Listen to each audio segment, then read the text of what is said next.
Mes bien-aimés frères et sœurs dans le Seigneur, recevez nos salutations dans le nom précieux de notre Seigneur Jésus-Christ ressuscité.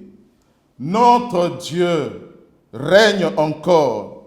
Nous avons retenu le texte tiré du livre de l'Apocalypse au chapitre 1er du 17e au 19e verset. Nous allons faire la lecture.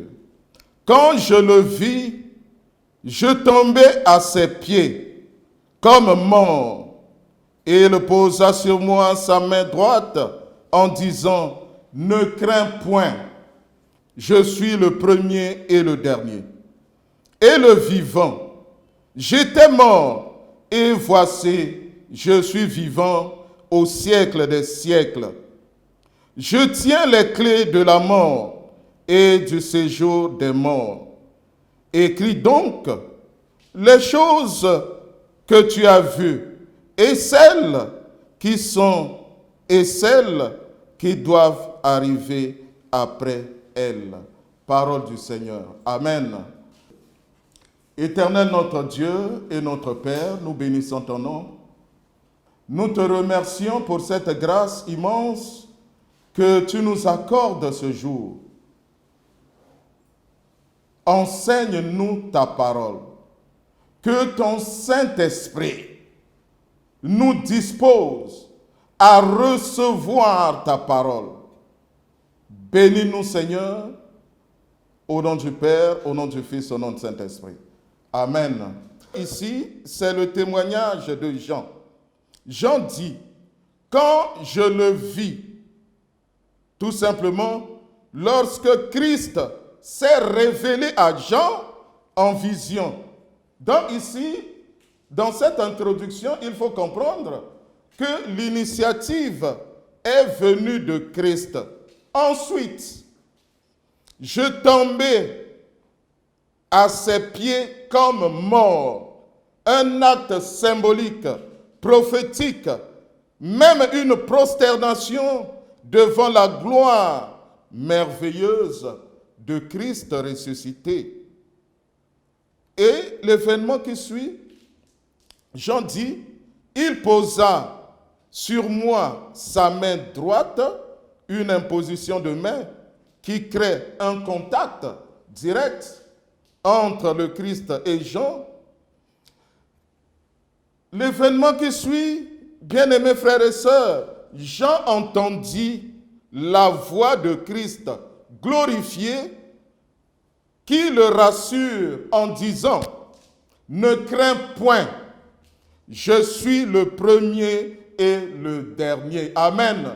Et c'est ça le thème de notre exhortation de ce jour, bien-aimés frères et sœurs, autour de cette rencontre entre Christ glorifié et Jean.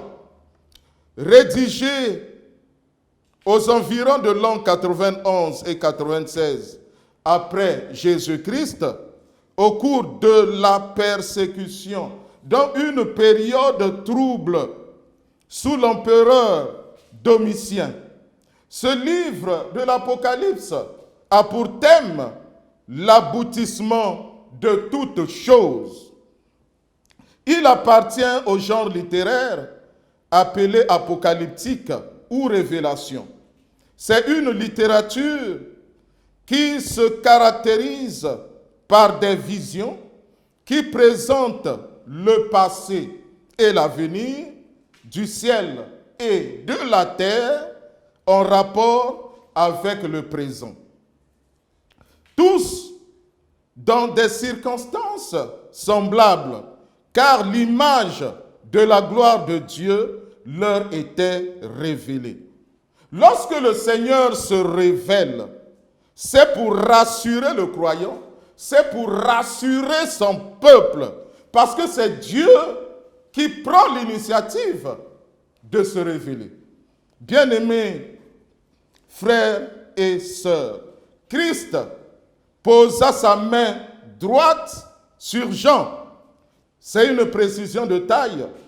Ce geste, frères et sœurs, significatif qui représente une attitude ou une action. Toucher quelqu'un avec la main droite était une façon de lui communiquer autorité, force ou bénédiction. Jean avait été rassuré parce que c'était une période difficile, une période de persécution. Mais Dieu s'est révélé à Jean. Dieu a fait mouvement vers Jean pour rassurer Jean. Donc nous aussi, bien-aimés frères et sœurs, en suivant ce message doit te rassurer, doit nous rassurer dans ce contexte aussi difficile. Dans ce contexte difficile. Dieu règne encore. C'est vrai, bien-aimés frères et sœurs. Dans notre texte, le Seigneur toucha Jean et ce dernier entendit le Christ rassuré. Moi, lorsque on voit le texte original, il est dit « moi je suis ». C'est vrai, c'est traduit « je suis le premier et le dernier ». Mais il y a l'emphase « moi je suis le premier et le dernier ». Alléluia. Donc Dieu nous rassure. Et ici, Dieu a rassuré Jean. Et nous trouvons cette expression qui veut également dire l'alpha et l'oméga, le commencement et la fin. Dans chaque cas, l'expression renvoie à l'activité éternelle, puissante et universelle de Dieu ou du Christ dans la création et la rédemption. Frères et sœurs, ainsi toutes choses trouvent en Dieu leur origine. Par cette parole, le Christ se présente donc comme Dieu, le Créateur et le Maître souverain de l'histoire. Les clés sont un symbole d'autorité.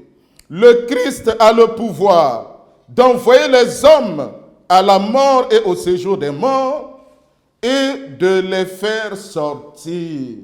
Jésus-Christ lui-même est sorti du tombeau, il a vaincu la mort. Bien-aimé, il a le pouvoir suprême sur le monde, même si il y a un prince de ce monde, mais lui, il a le pouvoir suprême sur le monde des esprits et sur la mort elle-même. Aujourd'hui, il y a cette pandémie, mais ce qu'il faut savoir, bien-aimés frères et sœurs, l'humanité est chère pour notre Seigneur. L'humanité n'a pas de prix. L'humanité, si je peux m'exprimer ainsi, c'est la chose la plus précieuse de Dieu. Parce que l'homme a été créé à l'image de Dieu et à sa ressemblance. Dans une maladie ou une pandémie ne peut pas arrêter l'humanité. Alléluia. Bien-aimés frères et sœurs, en somme, pour conclure, Christ attend de nous que nous comprenions et que nous témoignions qu'il est le maître des circonstances et des temps. Christ n'est pas mort, il est vivant et règne encore, bien-aimés frères et sœurs. Cela laisse penser que pour tout enfant de Dieu, digne de ce nom, les souffrances, les persécutions, ici c'est à l'époque des persécutions au 1er siècle, les pandémies, comme aujourd'hui, et les différentes maladies incurables de ce monde ne sont qu'éphémères. Ça va passer, bien-aimés frères et sœurs. Christ est le juste juge qui viendra pour établir la véritable justice afin que nous vivions Dans un monde où tous les maux, les peines seront bannies, les larmes seront essuyées, la consolation sera totale.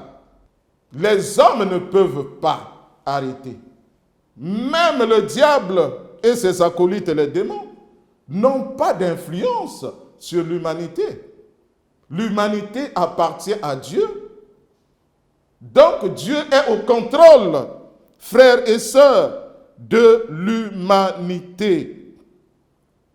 Aucune force maléfique n'a le pouvoir de l'exterminer. Nous sommes dans l'attente du pas encore. C'est lorsque Jésus reviendra pour juger les morts, les vivants et les morts. C'est probablement à cet instant que l'humanité prendra fin. Mais ce n'est pas une maladie qui va arrêter l'humanité chère à Dieu, raison pour laquelle il a envoyé son Fils unique afin que quiconque croit en lui ait la vie éternelle. Nous avons un Dieu vivant. Bien-aimés frères et sœurs, ne crains point, ma sœur, ne crains point, mon frère, notre Dieu règne encore. Alléluia. Amen. Adorable Père, nous bénissons ton nom. Nous te remercions pour ce temps de grâce que tu viens de nous accorder en recevant cette parole qui nous rassure. Moi, je suis le premier et le dernier, le commencement et la fin, l'alpha et l'oméga. Gloire te soit rendue. Que ces paroles prononcées à Jean soient également prononcées à mon frère qui me reçoit maintenant, à ma sœur, à toute l'humanité. Nous exprimons, Seigneur, notre reconnaissance à toi parce que tu es le Dieu amour. Nous nous recommandons également dans le creuset de ta main, Seigneur, pour nous protéger de cette pandémie. Cette pandémie, Seigneur, qui risque de refroidir la foi de tes enfants. Mais nous avons foi en toi, que tu vas rétablir les choses comme telles.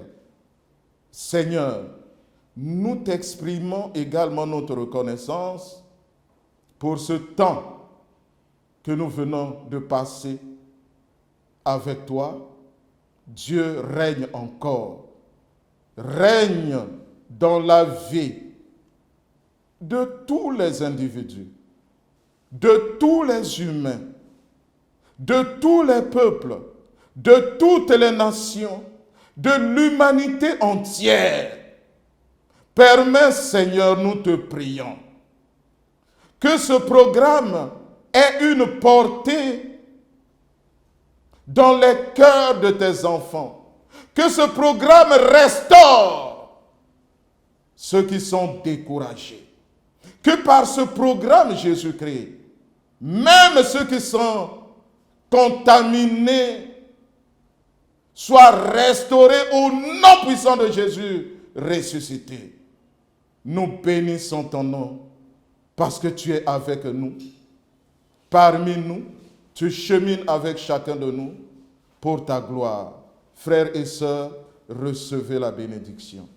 Que la grâce qu'apporte le Seigneur Jésus-Christ au travers de ces révélations et de cette parole que nous venons d'échanger, que cette grâce soit sur nous, que cette grâce nous accompagne, que cette grâce nous donne la joie de vivre au nom du Père, au nom du Fils, au nom du Saint-Esprit. Amen.